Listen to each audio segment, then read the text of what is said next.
experiência, né, para a gente conseguir agregar um pouquinho dessa estrutura que vocês estão fazendo como estudantes e ver se a gente consegue pelo menos somar um pouquinho mais no conhecimento de vocês. Só falar um pouquinho sobre mim, né, eu me chamo Gabriel, para quem não conhece. Eu já fui atleta profissional de futebol, saí com 16 anos aqui do Brasil para ir para Portugal, acabei me lesionando, então quem está na fisioterapia ou conhece alguém que se machucou ou se machucou. Então tem sempre essa história. E foi o meu caso, eu em 2018 tive que largar o futebol, acabou o sonho, o que eu vou fazer da vida? Comecei na PUC, Maurício me tratou aqui, antes de eu querer fazer qualquer coisa da vida. Comecei e consegui, estudei bastante, né? Sempre gosto de falar que quem estuda vai ser recompensado. Então eu acabei sendo destaque e ganhei a laurea acadêmica aqui na PUC.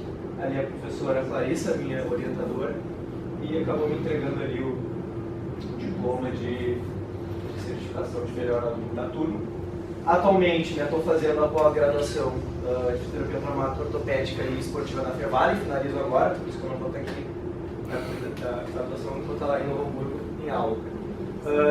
Então, trabalho aqui como fisioterapeuta, eu e o Maurício mais voltado para essa parte da fisioterapia esportiva, e também trabalho como fisioterapeuta na Suporte Fisioterapia, uma clínica já de pelo menos 10 anos, voltado para a parte de atletismo e ginástica. Então, tem atleta, corredor de maratona, então a gente tem bastante disciplina. Então, creio que vocês, o Lourenço e outro pessoal da Liga já apresentou algumas das principais lesões que acomete a corrida. Então, eu vou falar hoje principalmente sobre a tendinopatia de Aquiles. Temos a síndrome da banda iliotibial, o Maurício vai falar um pouquinho sobre a síndrome do estresse medial tibial. Temos a dor patelofemoral e a fascite plantar. Então, vamos começar um pouquinho. Eu vou fazer uma palestra bem simples, direto, porque temos bastante pessoal do sétimo, sexto, terceiro. Então, não vou trazer muito dado, vou fazer uma coisa mais direta, sucinta, para que todos consigamos entender. A gente fazer que é o básico, entender o que é, saber avaliar, saber tratar, e depois lá embaixo a gente vai fazer alguns exercícios e algumas partes da reabilitação que eu acho importante todo mundo saber. Então vamos lá, falando sobre a tendinopatia do calcâneo, vulgo tendinopatia de Aquiles, para corredores. Então, os estudos nos mostram que é uma das principais lesões que acometem os corredores, tendo ali a variação dependendo da população de estudo de 6 a 18% dentro das lesões. Acomete dor, rigidez, limitação funcional, vão ser um dos nossos principais problemas para a gente conseguir tratar. Afeta, então, o tendão de Aquiles. Antes de falar sobre lesão, a gente tem que entender o que a gente está tratando. Então, vamos falar um pouquinho sobre as principais propriedades de um tendão. Então, quem já fez a histologia ou está fazendo, é um tecido conjuntivo, onde as principais fibras dele, fibra colágeno do tipo 1, que são fibras em paralelo, que vão estar conseguindo direcionar bem essa força do músculo para o osso, 90 a 95%. Células principais, os tenócitos, que são fibroblastos que ficam com núcleos entre as fibras de colágeno, eles que vão acabar fazendo a produção do colágeno tipo 3, vão acabar fazendo a produção da elastina, dos proteoglicanos, que são propriedades, são proteínas que vão ajudar muito ao tendão ter toda essa propriedade elástica e também essa propriedade de conseguir dissipar as forças que a gente acaba fazendo, tanto corrida, saltos e tudo mais. Função, transmitir a força gerada pela contração do músculo para o osso e também fazer essa parte de transmissão e dissipação da força. Então ele tem essa diminuição de carga que o músculo acaba contraindo, tracionando o osso. Também quando a gente faz para corredor a batida no solo, ele ajuda a fazer essa dissipação de força e essa força não ser totalmente só para o osso ou para o músculo. Então ele tem uma função muito importante. E a organização, como eu falei, fibras de colágeno em paralelas, bem compactas, orientadas em direção ao músculo e ao osso, para ter essa propriedade de tração muito importante. Só para vocês verem, nós temos as fibras em paralelo, não deu para ver muito bem, mas temos aqui alguns núcleozinhos, que são os fibroblastos, no caso os tenócitos, a principal célula do tendão. Então agora que a gente já sabe o que é o tendão, para quem está nos primeiros semestres, temos ali o tendão de Aquiles, principal, dois ventres de gastrocnêmio, medial, lateral, sólido atrás, formando o tríceps sural. Então esse é o tendão que vai acabar fazendo toda essa absorção de forças dessa musculatura. Antigamente todos devem conhecer como tendinites ou tendinoses, né? Tendinite mais para agudo e tendinose uma coisa mais crônica, mas hoje em dia, né, tem se debatido muito sobre isso e o termo tendinopatia foi melhor adequado e melhor colocado.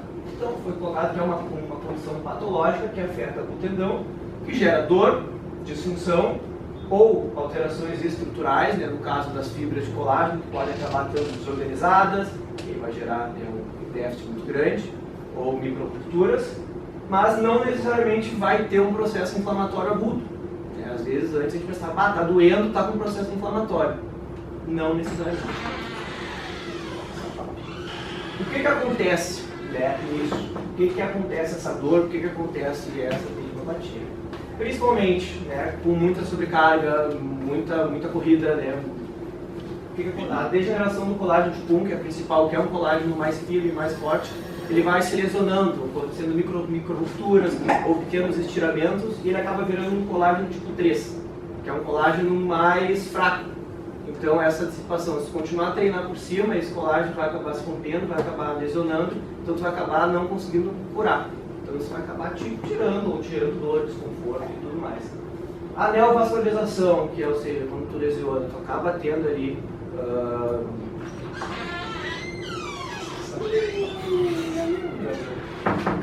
um processo de vascularização para tratar, né, para curar essa estrutura, e a inervação acabam ficando, né, diferenciadas, normais. Tem um aumento desorganizado dos tenócitos, então eles acabam trabalhando muito mais, produzindo mais colágeno do tipo 3, que acabam não sendo muito bons para a sustentação e nem para a produção de carga. Então a inflamação aguda é discreta, ou como eu comentei, dependendo do caso, até ausente. Então qual é os principais fatores de risco, né, para o desenvolvimento dessa tendinopatia de Aquiles? Principal, quando a gente fala de tendão, basicamente sobrecarga. Tá? Então é importante a gente falar, a gente perguntar para o nosso paciente como é que está o volume, como é que está a atividade de vida, como é que está o esporte, o que você está fazendo. Normalmente quando vem uma tendinopatia é sobrecarga repetitiva, volume de treino, força de treino, carga. Encurtamento, agora algumas coisas mais estruturais. Né? Encurtamento de cadeia posterior, se a gente não tem um bom alongamento de musculatura de sólio e gastrocnêmio, e tanto de cadeia posterior como musculatura de isquiotibiais, então isso faz com que o tendão não consiga, ao contrário, faz com que o tendão tenha que trabalhar, né, principalmente em fase excêntrica, muito mais. Então o tendão tem que acabar esticando mais, machuca, né? Então com mais facilidade. Alterações biomecânicas, pode ser por exemplo, uma fraqueza de glúteo, né? Ele não vai ter muita carga superior, o tendão acaba sobrecarregando, então tudo questão de sobrecarga. Calçado inadequado, um tênis de placa, por exemplo, alguém que não está acostumado a correr, vê lá um blogueiro, porque esse tênis aqui é muito bom, não sei o que, escuta ali o Henry falando, esse tênis é top, não sei o que. Aí o cara vai comprar o mesmo tênis, não tem a mesma aptidão física que o Henry tem, que treina, o cara vai querer fazer 10 km, tênis de placa, um tênis que impulsiona muito, então ele vai muita carga para o tendão, então acaba machucando. Então não que o calçado é ruim, não tem essa ideia de um calçado ruim, mas tem um calçado adequado, né, para cada pessoa. Por exemplo, eu se usar um tênis de placa e quiser correr muito, né, eu acho que agora na quinta-feira fazendo tiro, então para mim possivelmente vai ser ruim. Então a gente tem que sempre ver o que é mais adequado para a gente, não querer se comparar com os outros. E erro de treinamento, ou seja, muita carga, muito volume. Então a gente vai ter que juntar para o nosso paciente, perguntar como é que está o sono, como é que está a alimentação, como é que está a ingestão de álcool, fumo. Então tudo isso vai ser voltado, a gente vai ter que entender como que a gente vai priorizar e conseguir também trabalhar muito por perto nessa questão de treinamento.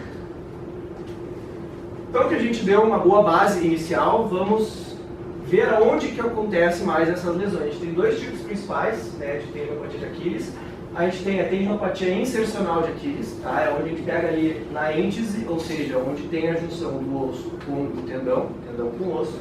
Mais ou menos até 2 centímetros para cima, a gente tem essa tendinopatia insercional. Dor, né, nessa região, ao caminhar, ao correr. Se o paciente relata dor naquela região, tendinopatia insercional. Tendinopatia média, de porção média, acima de 2 centímetros, vai de 2 a 6, dependendo do estudo, fala até 7 centímetros. essa é uma porção então, que acaba acometendo, e é nesse local onde a gente tem principalmente as rupturas de tendão abruptas. Às vezes o paciente nunca sentiu dor, vai lá, essa é a região onde eles mais têm essa ruptura total de tendão. Por quê?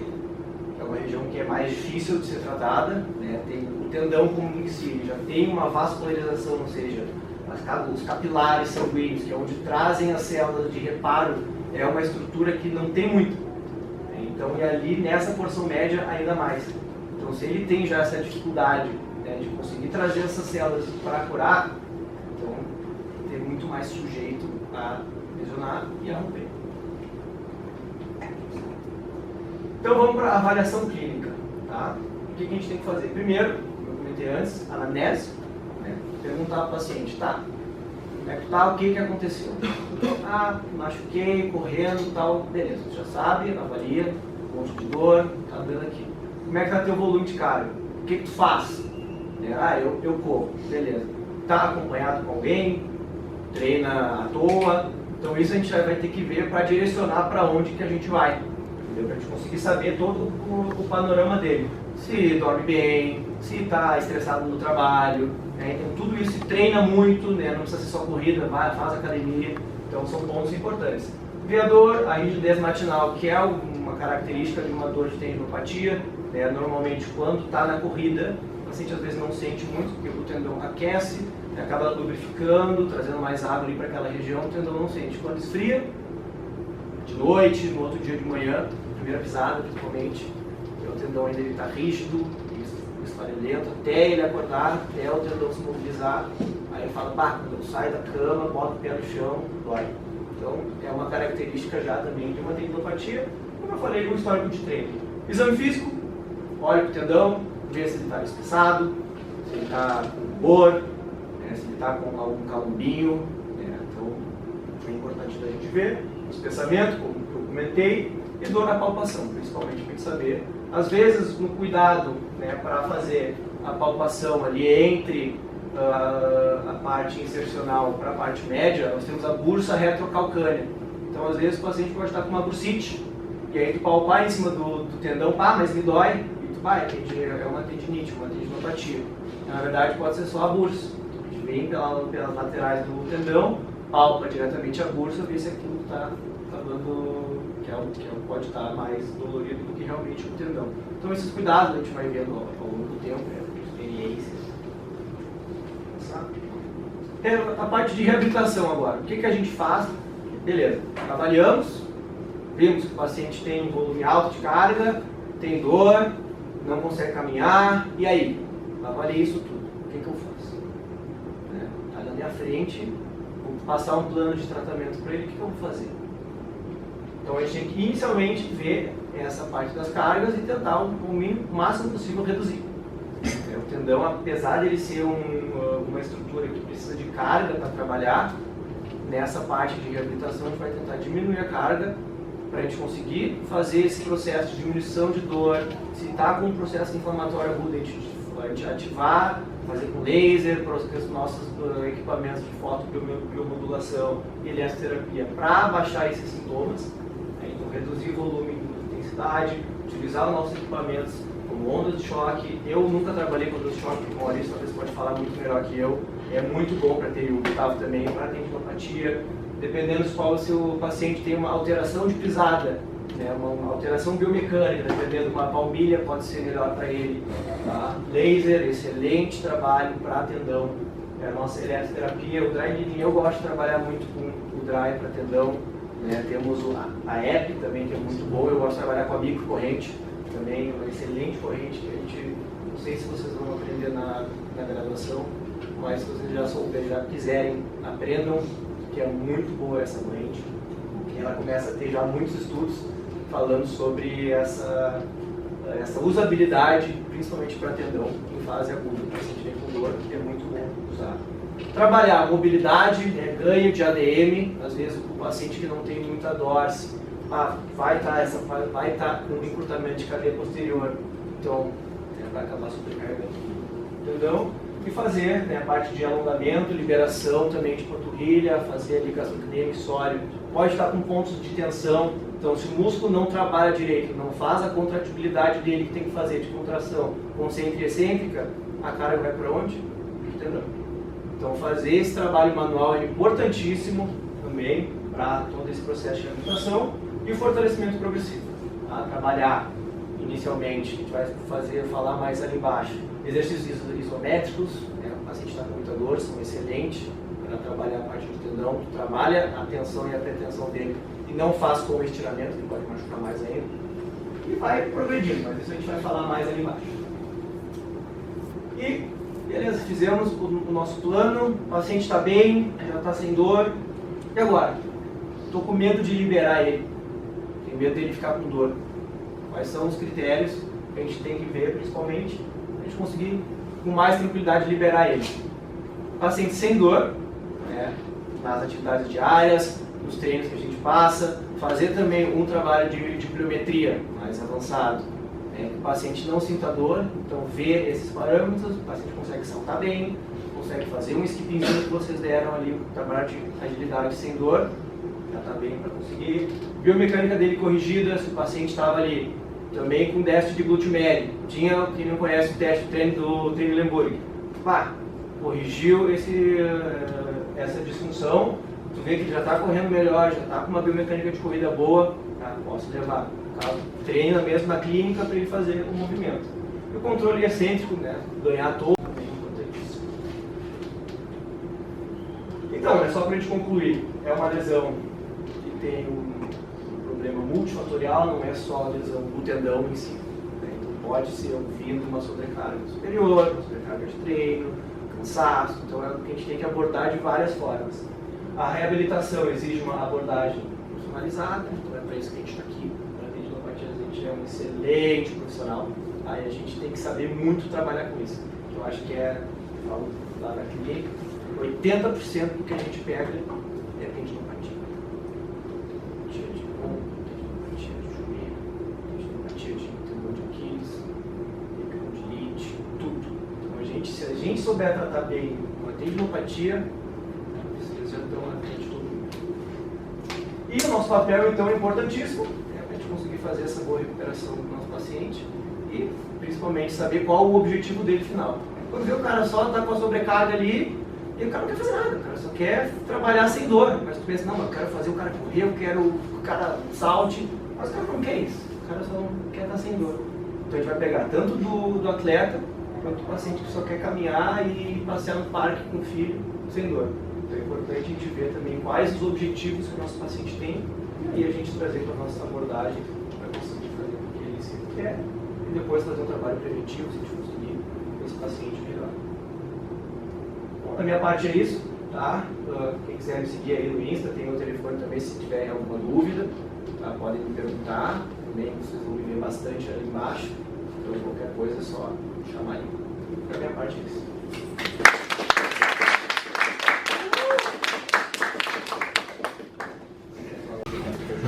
Marketing.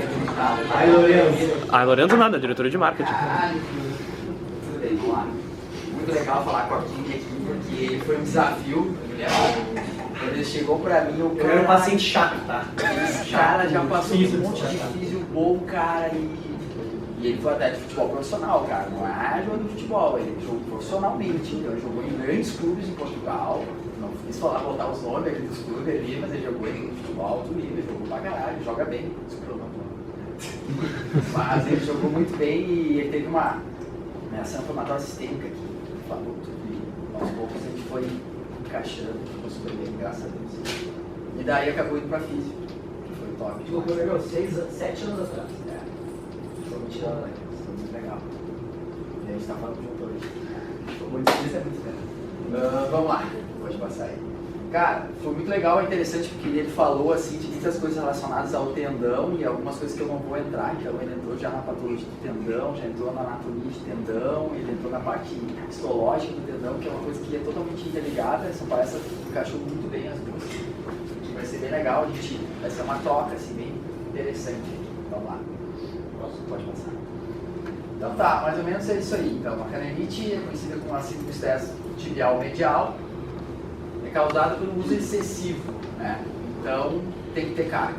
Então vai ver sempre um cara que corre bastante, né? Um cara que corre pouco, difícil. Só se ele usou algumas coisas biomecânicas, que algum calçado, alguma coisa que a gente vai entrar mais associado. Mas ele geralmente é associado a alguma sobrecarga excessiva. Tem até uma piadinha aqui. Eu botei aí uma frase.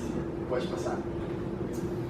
Então, e a anatomia da lesão e como são as estruturas envolvidas, tá? Essa aí mais ou menos as variações anatômicas onde a gente vai sentir a dor na canelite, tá? Não sei se é em cima do estresse tibial medial. Geralmente na parte inferior dos 2 terços distais da tíbia, tá? Bem nessa região medial da canela. Consegue palpar aqui, bem leve, o cara já sente muita dor, região anterior da tíbia, às vezes um pouquinho na lateral. O cara parece que é a região tibial anterior, o cara também sente ali uma região da canelite também. Região bem próxima também de todo o tendão tibial posterior, tu palpa ele, o tibial posterior, só que tu cola dentro do osso, tu vê que é ali. Então é muito importante a palpação para ter essa noção dessa patologia. Mecanismo, distintos por microtraumas, que eu falei, a carga excessiva, e a principal causa dele é a inflamação do periósteo tibial. Então eu vou mostrar para vocês mais ou menos umas fotinhos legais da classificação da síndrome do estresse medial tibial. Vamos lá. Como ela se desenvolve, tá? A gente tem que ter uma ideia do osso, né? Como é que o osso... Então eu botei uma fotinha ali para a gente ter uma parte, onde aqui é a parte do osso compacto. Aqui a gente consegue ver bem como é que é o osso compacto, ó. Ele não tem nenhum dos canais de Volkmann, né? Aqueles canais ósseos, então ele é bem compacto. Essa região aqui é o periósteo, tá? Aqui a gente chama de endósteo, onde aqui tem os canais de Volkmann e tal, região compacta, região esponjosa também eles falam. Então geralmente nessa região, bem no periósteo, é que ocorre a inflamação. Aqui tem uma foto bem legal, anatômica, que mostra todo o músculo aqui no plano coronal, a gente consegue ver geralmente quando ele fica do lado, ó. Bem na região colada ao músculo tibial posterior. E estresse proteriúde, de novo que eu falei, desequilíbrio reparatório, microtrauma aqui, de novo, sobrecarga. E progressão de lesão, porque a maioria desses eles começam a sentir aquela dorzinha e ele continua. Ele sente a dor de novo e ele continua. Ele palpa aqui, pata doendo. Mas vai. E daí vai piorando até ocasionar casos piores, que eu vou mostrar para vocês. Vamos lá. Fatores de risco que eu ia entrar. Eu botei uma estrelinha nessa figura que eu vou mostrar de quem espere. Vocês vão ver de quem espere. Botei uma estrelinha. Alterações dos pés planos ou pronados, que nem esse atleta aí. Tá? Muito cavos também. Geralmente quem é muito cavo ele cai pronado. É cavo e cai pronado. Não tem o equilíbrio ali. E daí quem é que estressa, né? Pensar o tibial posterior, né? Ele alonga toda hora aí. Treinamento intenso, tá? Treinos de tiro, né? Intensidade, faz mais arranque, né? Posição de anatômica, pensa, né? Que é a corrida, né? A gente puxa o chão, né? Sempre com a ponta do pé. Tem movimento anatômico de puxar o chão. Sexo feminino, maior evidência dos mostra que é mais das mulheres. Histórico clínico, lesões anteriores ou enfermidades anatômicas. O cara tem alteração biomecânica. Então a gente tem estudos mostrando que o cara já teve alguma lesão no joelho ou teve alguma lesão no joelho. Nesse lado ele tem muita chance de ter alguma alteração biomecânica que comprometa e ele tenha canelite. E às vezes que não tem só unilateral. Eu não tinha bilateral, né? Mas o cara tem bilateral devido a essa história clínica. Característica da dor. É bem engraçado porque essa característica da dor é muitas dores diferentes. Os caras sentem uma dor diferente. Sentir formigar a perna, sentir uma queimação, sentir uma paulada. Tem várias dores específicas, não tem uma, como dizer, cada um tem uma dor diferente. Mas geralmente tu sente quando tu dá um impacto. Tá? Progressão é uma sensibilidade bem sensível, fica sensível e que depois vai, cara, ela fica uma sensibilidade muito grande, só palpar pela pele, assim, ó, a pessoa já sente dor.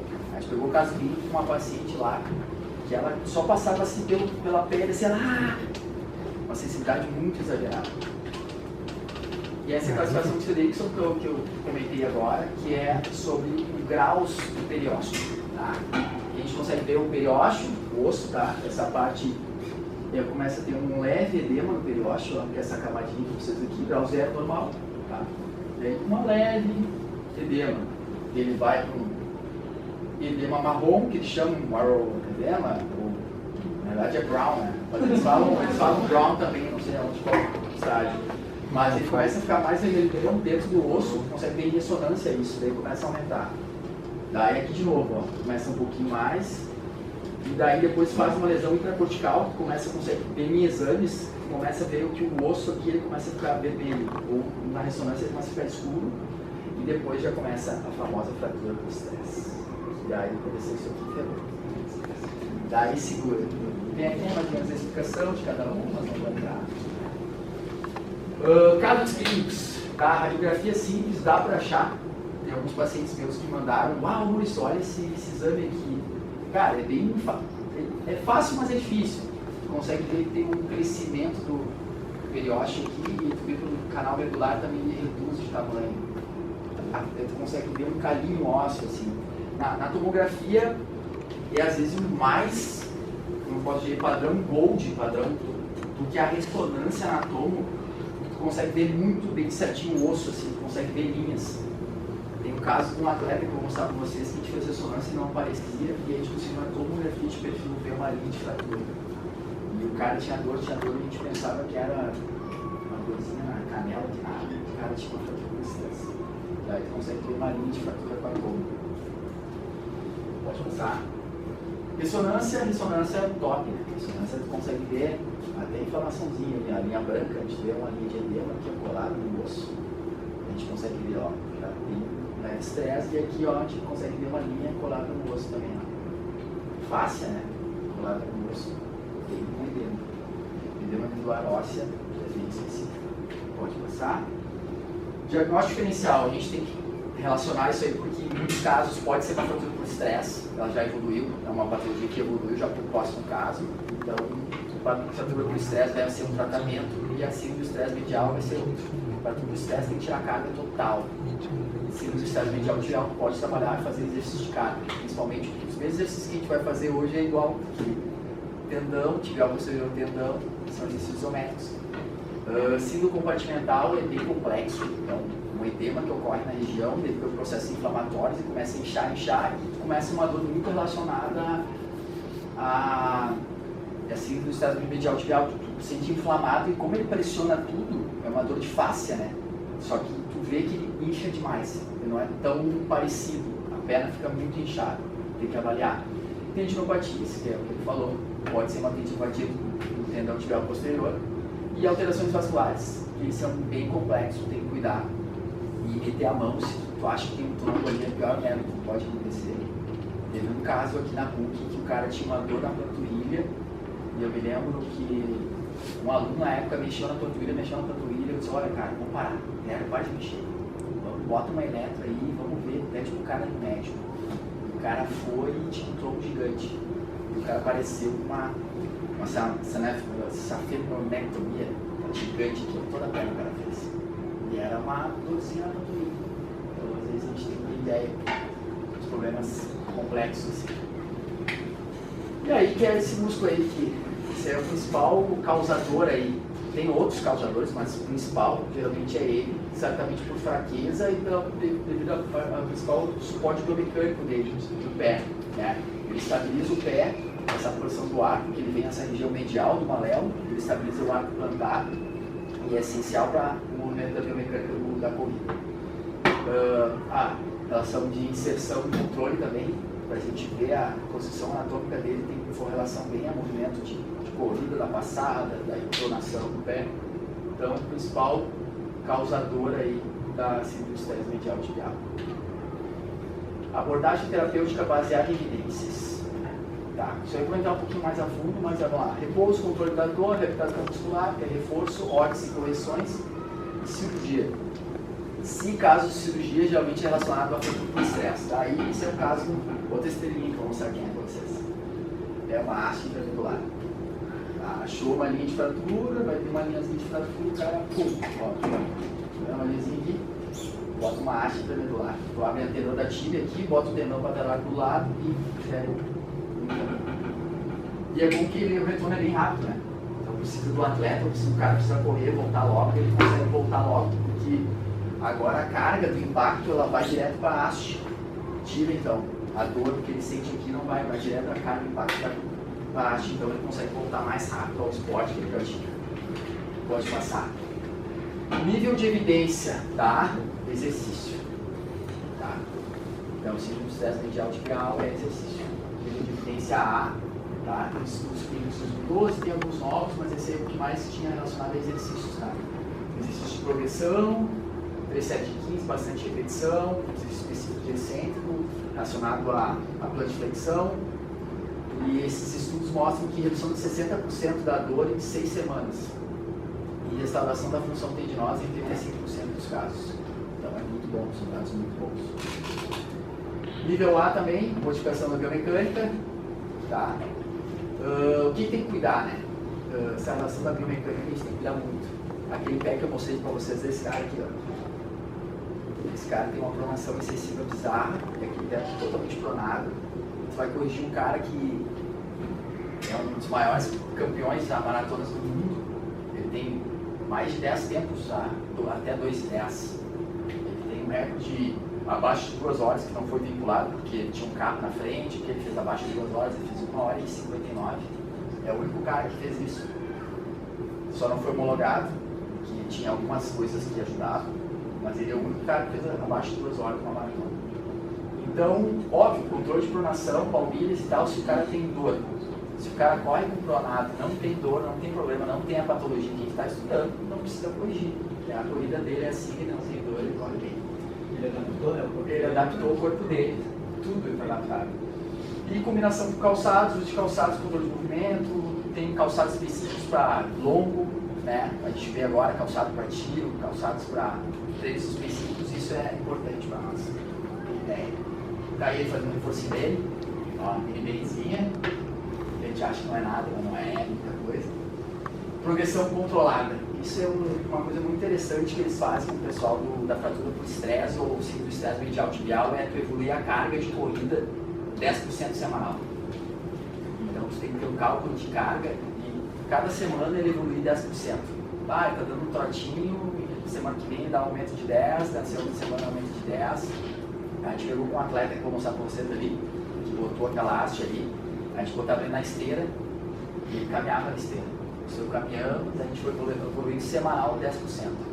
E fazia o treino intercalado. Um dia era esteira caminhando, outro dia tirava a carga de impacto e fazia ele em bicicleta. Atleta sempre tem que treinar. Monitoramento atento, tem que estar em cima do cara, avaliar sinal sempre, avaliar dor direto. Tá? E integração total 6 a 8 semanas, eu vou mostrar mais ou menos o tempo do dia todo. Esse é o cara. Esse é o cara que teve uma fratura por estresse na tíbia, a gente conseguiu só ver na ressonância não, na tomografia de perfil. E o salário dele era bem alto na época, hoje não é tanto, mas era bem alto na época e ele tinha um ataque muito forte, era ele e o Jonas na época, isso fazia muito louco. Saudades. E daí o que acontece, cara? O Grêmio pegou, não, vamos botar a haste no cara e fazer o cara voltar. Ele botou uma haste da medular e agora? Botou a haste, agora o que a gente faz? Beleza, botou a haste, tem uma fratura por estresse na canela, beleza, e agora? O que a gente faz, cara? Vamos correr? Então, você tem que estudar, né, cara? Tem que ir atrás de pesquisa, estudo clínico, o que o cara faz, qual que é a aplicação, quanto de carga, quanto de sobrecarga, o que a gente pode fazer com o cara, quanto de sobrecarga cada dia a gente pode dar para ele correr na esteira ou não. É um cara que sprintava muito esporte, ele é muito sprint, muito forte, então quanto mais rápido tu vai, mais sobrecarga, né? Mais sobrecarga. Então esse é o cara. Pode passar. Nível B, que para mim é nível A. Tá? Terapia manual e alongamentos. Alongamentos, sim, mas terapia manual para mim é um nível A, tá? Liberar, meter os dedos ali, tibial posterior, fazer bastante interação, não só tibial posterior, mas panturrilha, ele comentou, glúteo posterior, tríceps-sural, soltar tudo, tibial anterior. Quanto mais a gente mexer e liberar as tensões, menos sobrecarga, vai ter toda a anatomia, vai se sentir melhor. Tirar a aderência, né? É complexo, no caso. Aderência, porque é inflamação, né? Tempo de recuperação, aí tem casos leves, recuperação em períodos de 2 a 4 semanas, tá? É um protocolo bem validado, então, síndrome do estresse medial tibial, 2 a 4 semanas, fazendo tratamento ali direto. Casos moderados, 6 a 12 semanas, esse moderado já entra quase a uma fratura por estresse. Dentro o que ele tem que fazer no tratamento, sabe, prevenindo e entendendo qual a lesão dele, sabe? Isso já é o mais importante. Se o paciente não entender como é que é a lesão, a gente não tem muita solução.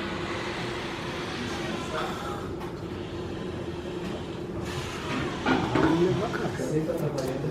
Desculpa atrapalhar. Pode passar. É isso aí. Tá bem na hora.